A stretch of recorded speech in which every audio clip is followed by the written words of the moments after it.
Milestones with Nanit is a special podcast and video series on That's Total Mom Sense, sponsored by Nanit, a family tech company that specializes in smart baby monitors and sleepwear. CEO Sarah Dorsett and I talk about her journey in leadership as a C-suite executive, as a mother, and we hear from the Nanit team and community. Parenting is tough, especially in the early years when you're just getting the hang of things. We are here to support you through the growing pains and to celebrate your baby's milestones along the way. Enjoy. Hi, everyone. I'm Kanika Chadda-Gupta. I'm the founder and host of That's Total Mom Sense, and I am joined by Sarah Dorsett, CEO of Nanit. And together we bring you Milestones with Nanit. In the first episode, we got to know you, Sarah, which was so wonderful. And on this episode, we're going to do a deeper dive into getting to know Nanit. Now, I want to just begin with the fact that when you become a parent, there is no owner's manual that comes with your child. That would be so handy because each child is so different and each pregnancy and kind of parenting experience is really distinct. You know, I've been lucky being an interviewer and I'm learning from all of my guests. And I love that storytelling is, what's connecting us. And so hearing others' parenting anecdotes and experiences has helped me.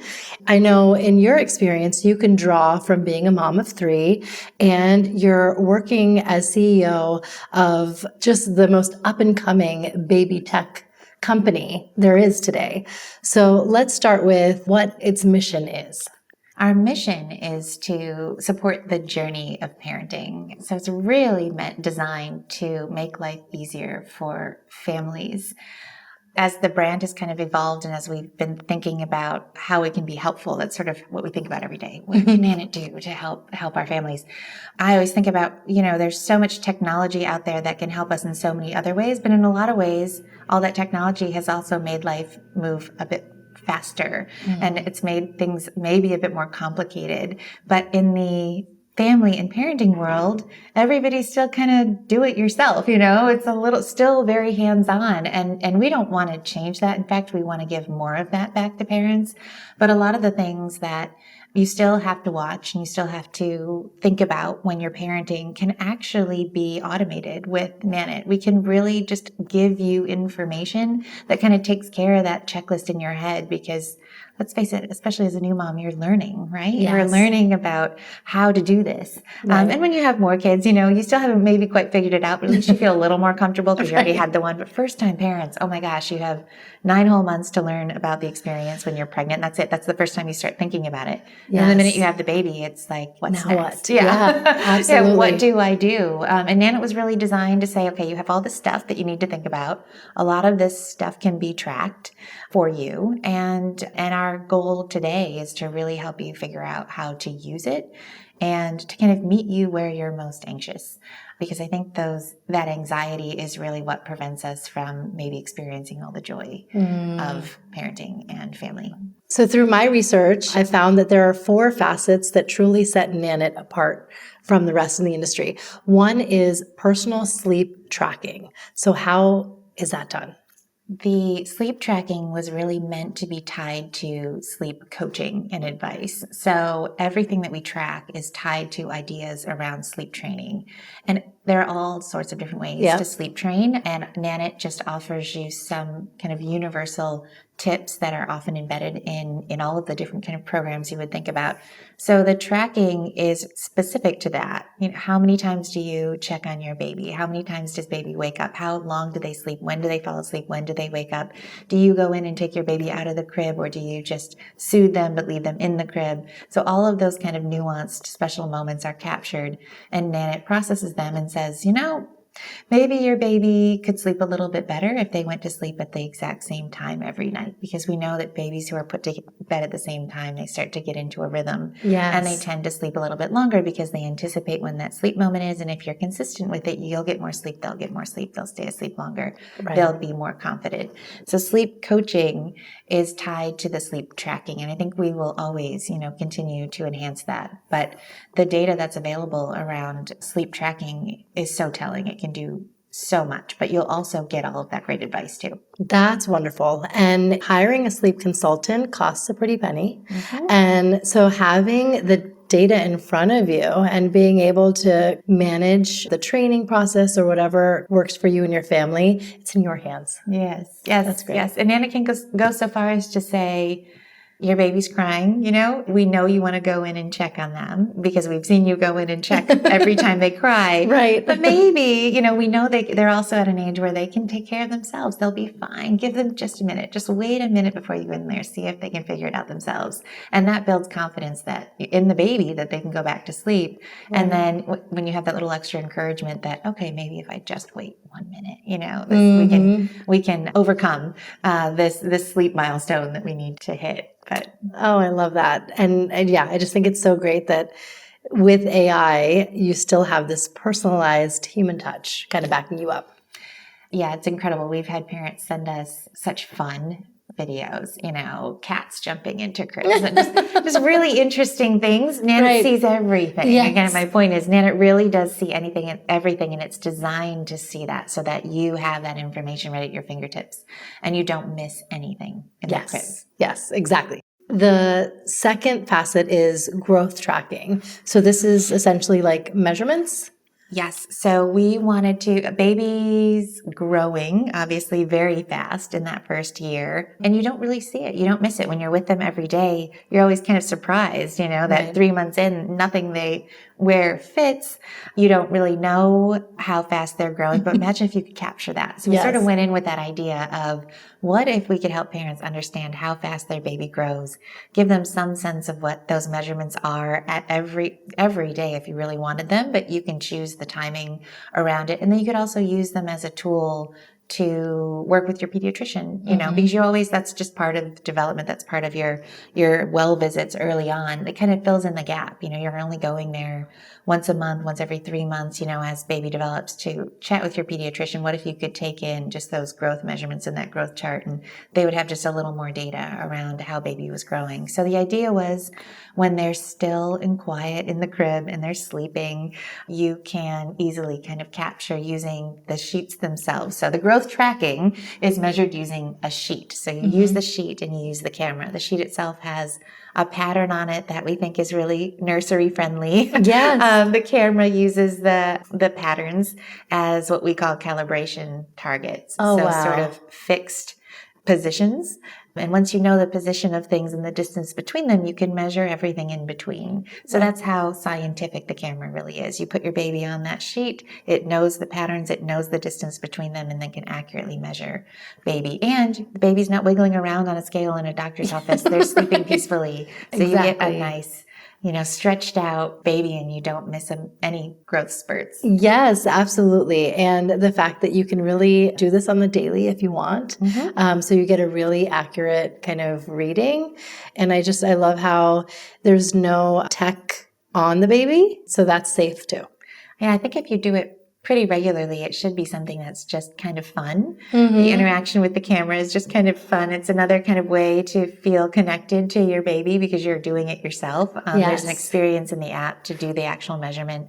And I encourage everyone to kind of treat it like kind of a fun way to interact with your baby, learn a little bit more about your baby. Yes. Use it every day, just to see. And then, you never know, maybe it'll help you with kind of those seasonal changes that you need to make when you're buying new clothes, understanding, what it takes. For instance, if your baby there's certain milestones for your baby that trigger the crib to be lowered. Right. Yes. So you start out high, baby's so small, then, certain things happen and you need to lower it for safety reasons. You can use the growth sheets same way. They've grown quite a bit. If they pull themselves up, they'll probably be too tall. We should probably lower that crib just a little bit. So there's all sorts of different ways that you can think about using growth to help you make decisions or proactively make decisions, I guess I should say. The third facet is breathing motion monitoring. So that's essentially just tracking their breathing, making sure everything's okay. It is. We call it motion monitoring because the camera tracks the motion of the chest. So all of the baby apparel that we've designed, which has no electronics on it in any way, it's just the same baby apparel you would put on your baby. This one just has a little extra in it. So what it does, it has a pattern printed on the chest that, the baby wears. So whether it's a pajama or a swaddle or a sleeping sack or a sleeping bag, the camera will track the movement of the chest, which is why we call it breathing motion monitoring. So when that chest moves, we keep track of it. And if there's any changes in that movement, we let you know. So the alarms that go off, again, this is always kind of that scary moment, right? And it's very normal actually for babies to have very irregular breathing. It's completely normal. So our camera knows this.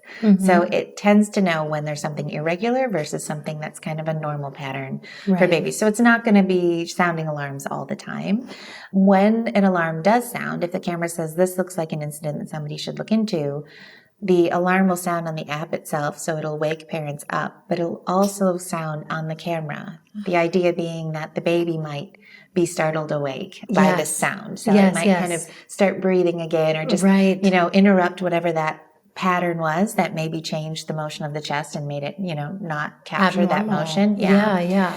So that's one way to think about it. Now that to me is a bit riddled with a bit of anxiety when you think about, when an alarm goes off and what you might do about it. So I always say that breathing motion monitoring, the best way to use it is really to get a sense for how your baby's breathing and how it works. So if you want to run it through the night, activate it, run it, you can, and just get a sense for everything's okay. The minute you feel like everything's okay, then you should use it as a check-in. You don't have to have it running all night. You can lock on the pattern. There's an activity in the app where you just lock on the pattern. You can track for a minute, make sure everything's okay, and then turn it off and go back to sleep peacefully. So you can use it intermittently, which is different from some of the other products on the market. So you don't have to have that continuous monitoring and potential alerts going off. And then the other ways to use it are, I remember being terrified when my babies were sick. I never wanted to leave them alone in that crib, especially if there was something respiratory going on. Yeah. So this is an added benefit, added peace of mind. When baby starts to roll over, even though they're perfectly safe, when they start to roll over, they're old enough, they should be rolling over. You always wonder because we're told, keep baby on their back. You have a safe crib and safe sleeping position is put them on their backs, but they can roll over by themselves now. And our fear is that, what if something happens with their breathing? Right. And even when they roll over and they're on their tummy, breathing more still works. If you want to just, again, build that confidence that everything's okay, you can use breathing wear that way too. So there's so many different ways that you can kind of use it the way that you need to. So kind of meet you where you are in your journey, whatever level of kind of monitoring you need to make you feel more confident. Absolutely. What about parents who may have had a NICU experience? And I'm a twin mom, so it's very common for, moms of multiples. And they had all the kind of monitoring devices attached to them in the NICU. You can essentially use the breathing wear and have the same kind of data generated? We have babies sometimes who will use breathing wear in the NICU or even for other conditions. So sleep apnea is also a condition that tends to be more dangerous in infants. And we've had parents who, just so that they have the added peace of mind, they'll have a Nanit in the hospital and they'll be able to track from home what's going on. So they can see the breathing, especially if breathing is the big concern, because it is when they're that little. So tiny, yeah. Yeah, so it actually can be used above a bassinet.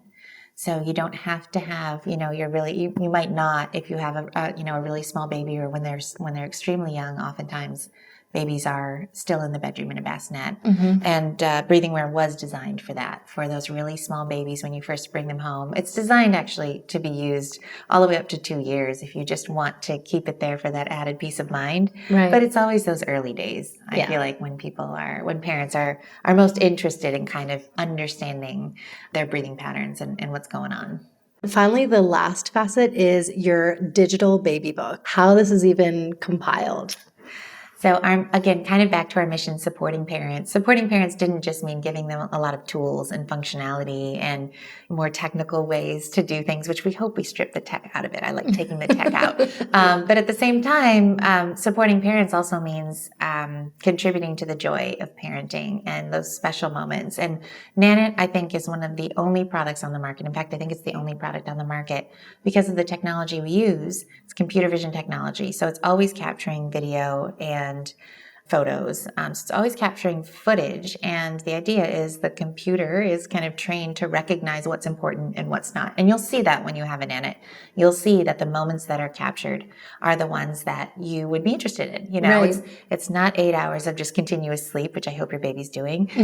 But it's those kind of interesting moments that are captured. You get every morning, you get a time-lapse video of about 30 seconds to a minute where you get to see all these special moments. Every morning is unique. So you see these moments through the night.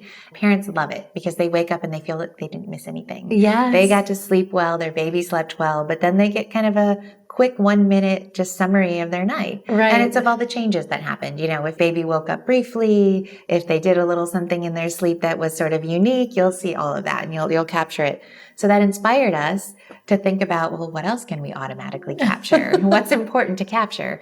It's those milestones, it's those things that you might see during the day. So you'll know the first time your baby starts to sit up, but when they first start playing and sitting up in their crib, or when they first call out to you from their crib, like those are the types of moments we want to make sure that we're able to at least trigger and give back to parents. And you can choose what you want to do with them. If you want to keep them, if you want to share them, all of those that flexibility is right there at your fingertips. But the whole idea was give you those moments that you can't capture on your own. So create a digital baby book that's on autopilot of a space that's truly kind of unique, because you just don't know what's going on in there. I know. It's so true. And babies are so curious and they're exploring all the time. And just all the different milestones that happen in a crib are really remarkable because you can do tummy time and then they're rolling over and they're sitting up and they're standing up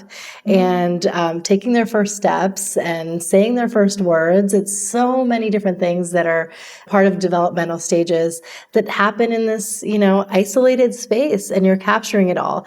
And what I like is that you could do a time lapse. So imagine if you started building this capsule when you have a newborn, and then a year later, you see all of it. And it's just, you don't have to chase after your kid with your phone. You don't have to do any of that. No, it really is. It's this wonderful way to look back without ever having to really even think about it. Yes. So how does Nanit help us hone in on our mom sense, that built-in intuition that we have? The way that I always think about Nanit is the information is just there as kind of guidance and backup. It's never going to replace that kind of inherent sense that you have as a mom about there being something different or something's changed or something's wrong. The way I usually present it, or the way that I think about it, is you can really use your data to help you spot those times, right? You know, especially people who don't have data, you know that your baby's sleep patterns are a little off. You know when baby doesn't seem to be sleeping as well as they used to. Geez, I got up a lot last night. I wonder how many times I got up. Well, Nana will tell you, you got up 8 times last night. Usually you only get up 2. Right. And then if that kind of continues and you have sleep regression, or you have this kind of span of time where you're like, what happened? You can start to think about things patterns in your baby's development that you might be able to recognize and potentially even support or do something about. So for instance, teething is one of those things that the discomfort can wake babies up, and it really can interrupt their sleep patterns. And if you notice that they're starting to teeth and you notice behavioral patterns in their sleep start to change, then when you start to see, usually those sleep patterns change before you actually witness the tooth popping through or something like that. If you see those same patterns start to happen over and over and over, you might be able to, use your mom sense, to guess or to assume that they're going to start to teeth, and then there's all sorts of different ways that you can make them more comfortable, right? I also think about, your baby. You're going to get some of that great footage of your baby in the crib. You're going to see how they move around in the crib. One of the things that can make us anxious is, can baby crawl out of the crib? So keep using that monitor. And when they start to show signs of really being able to pull themselves up and maybe over a little bit, or swinging the leg up, or really looking like they want out of that cage, you can do some things proactively so that there's no injuries, and do what you need to do to make yourself and your baby more comfortable, so that you don't have to worry about an incident happening with the crib. So there's just all sorts of ways that you can use the monitoring experience, the videos that we capture, and the footage and the that we capture and also the data itself to help you tune in to what you're probably already feeling, like something's changing and I wonder what that is. And you can start looking for, start paying a little bit more attention to maybe spotting what those actual actions are and then potentially using the data to anticipate them. Yes. I love that Nanit and Mom Sense go hand in hand, and it's amazing that the company has thought of everything. I think we just think about what happens to us as parents. Thank you for listening to this installment of Milestones with Nanit. I hope you enjoyed getting to know more about the backstory of the brand and how they're truly a leader in family tech. You can learn more on their website, Nanit, Nanit.com, and listen to these featured episodes on my website, that's totalmomsense.com. If you enjoyed the information that we shared, please rate and review and share this episode with your friends wherever you listen. Remember, always trust your mom sense and dad sense. Until next time, take care.